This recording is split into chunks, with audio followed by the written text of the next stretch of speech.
আসসালামু আলাইকুম রহমতুল্লাহ বারাকাত।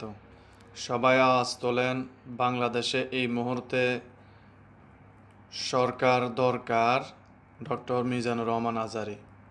তো সবাই আওয়াজ তোলেন, বাংলাদেশ চলতে হবে কোরআন হাদিস অনুযায়ী। কোরআন হাদিস অনুযায়ী যদি দেশ চলে তাহলে সকল ধরনের অন্যায় অপরাধ সব দূর হয়ে যাবে, একমাত্র কোরআন হাদিস অনুযায়ী চললে। তো আমরা সবাই চাই ডক্টর মিজানুর রহমান আজারিকে প্রধানমন্ত্রী হিসেবে।